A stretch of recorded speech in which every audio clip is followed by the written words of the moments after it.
Alright, well, here I am coming to you from Schiehallion, the fairy mountain of the Caledonias, as it said.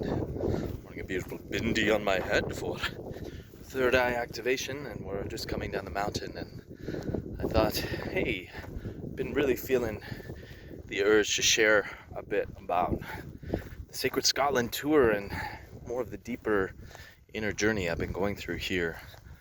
Just to give you a taste of probably the most notable thing about this journey has been the beauty of Gaia, the beauty of Mother Earth. And if you've been following me, you know I love to come to Europe. It's been a blessed thing that's opened up in my life for the last 6 or 7 years or so.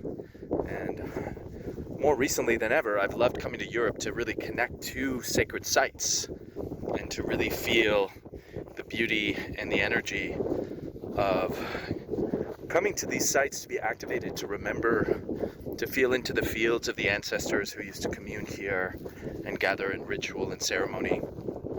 So it's been super blessed to be on the Sacred Scotland tour, guided by my friend Ryan McKenna, and to go to so many epic places. But truly, there's been so many moments to just drop in with the beautiful grandeur of Mother Earth here. And, you know, Britannia, Scotland, Britain, Wales, Ireland, these places have been heralded as I'm just looking at just these crystal stones everywhere. This is really a mountain of quartz. These lands have said to be very sacred, very powerful, energetic lands where the telluric, the primal energies of Mother Gaia are much more enthused, and that's why you see stone circles all over the land. Stone circles represent a form of geomancy, geographic magic, literally working with ley lines, the meridians of the earth, to truly enthuse the energies of Mama Gaia, to bring those energies up to the surface for us to feel them, to be healed by them. And we've had so many blessed occasions to be at stone circles such as Calanesh, which the popular TV show Outlander is based on those sacred stones, one of the oldest stone circles on Earth.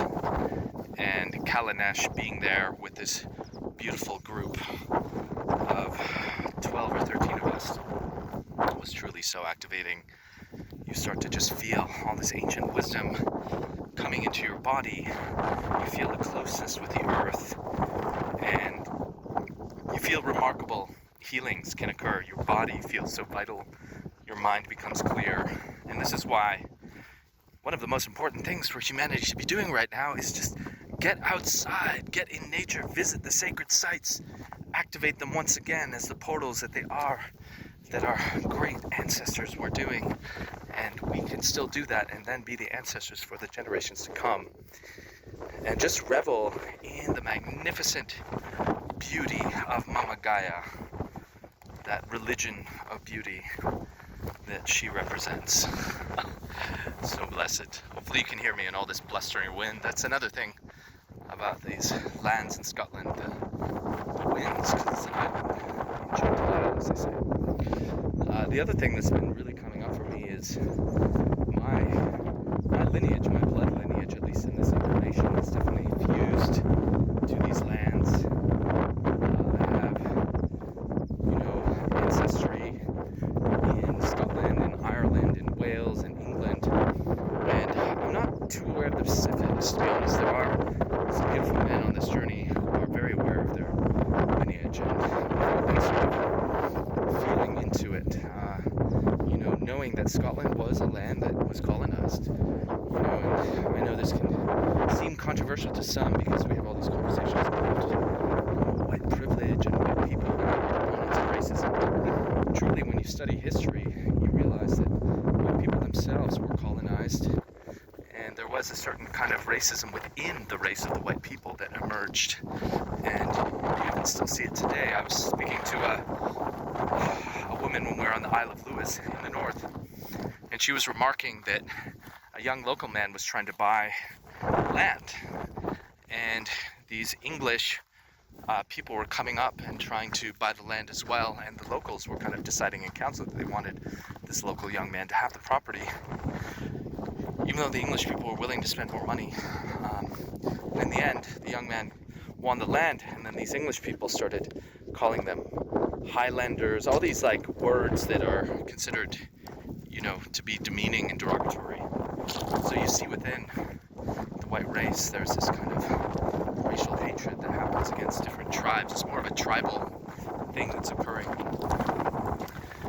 And so that's been something, you know, and it's been very poignant to go to these sacred sites and to feel, you know, the colonization that happened of peoples that were much more in touch with the earth, much more in touch with Gaia. And then to actually go and look around and witness that there's clear cuts everywhere and that the land has been absolutely devastated. And I mean, it was very surreal when we were in Kilmartin Glen.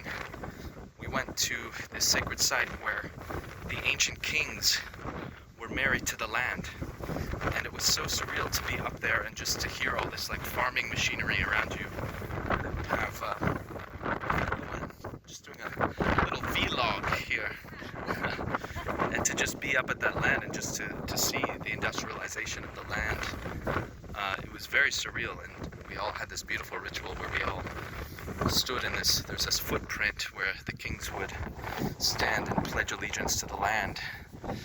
And we all took a moment to stand in that, men and women, and really connected in to being stewards and protectors for the earth and for Gaia. So, but it was incredible just to like look around and be like, wow, when these highland clearances happen, which is a euphemism for genocide, because truly the original indigenous Scottish people were just killed and hunted down.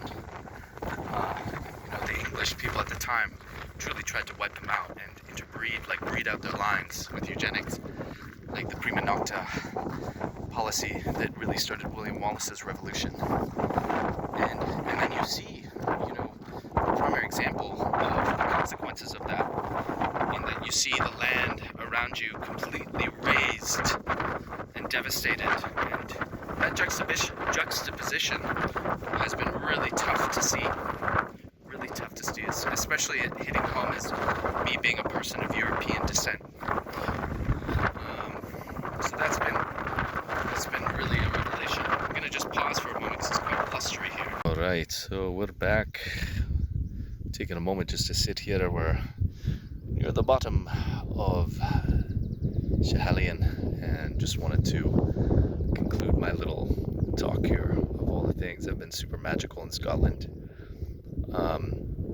Yeah, you know, traveling and going to your native lands is always a process of remembrance, which is such a beautiful experience. I've had so many moments here of just deep communion and deep remembrance of not just my you know, my physical familial lineage, but like star family lineage. You know, I've done past life regression and consider myself a Arcturian starseed, and I've had some really epic downloads here. You know, possibly the most activating site that I've witnessed here was one of the first we went to, which is Rosslyn Chapel in Edinburgh. And just the energies that were there were just incredible. I was closing my eyes near the altar and tears were streaming out of my face. Mostly because I was hearing this very divine music, like plain song, Gregorian chant. And it just really felt like the state of harmony that is in the background. The music of the spheres, the intelligent design of our universe, which is really a living music. And a lot of the ancient mystics say that, you know, the universe is profoundly harmonious, as we're getting the ascent of the sun here. And it was just such a beautiful thing to feel that music. You know, as a song channeler, I'm very, very sensitive to feeling the music of a space, and just feeling that music ringing through me was just so divine.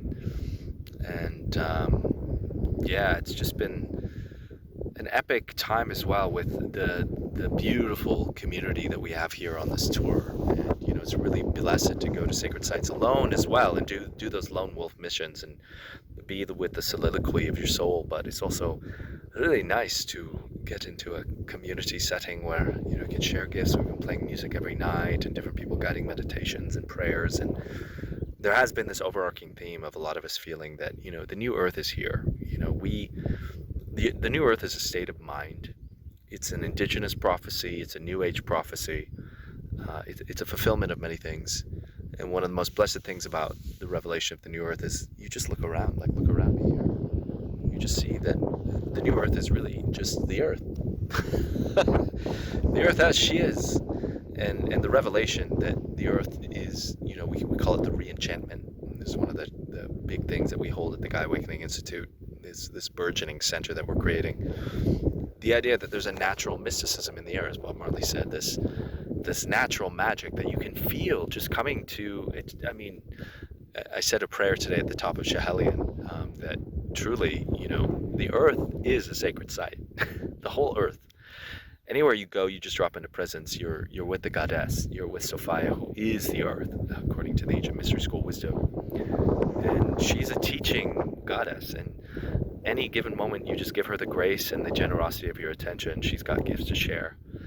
And that's my prayer for more and more of humanity. Like connect with her, connect with the earth. Let her take you deeper into yourself, because she crafted you. She created you. She is your mother. And the more time you spend with her, the more she is going to enliven that sense of yourself in you. And I pray that the sacred sense of the earth can really return to all peoples on earth, so we can all realize that we're all indigenous to earth, we're all children of the earth, and we all are deserving of the indomitable, unimaginable love of Mother Earth, to feel it and to be cherished by it. And I'm so just like in gratitude for the lands of Scotland, for this enchanting isle, and I really feel this is the beginning of me planting some deep roots here. We've already talked about doing a festival here every year, and which will happen.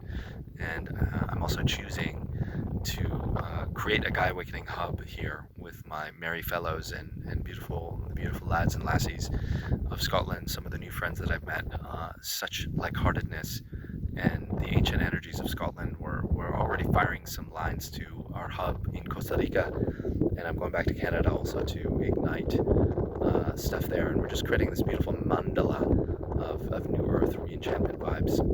So blessed to share some of this magic with you on Schiehallion, and sending all of you out there so many blessings, as they say in Gaelic, Banachti, and may you walk the beauty way.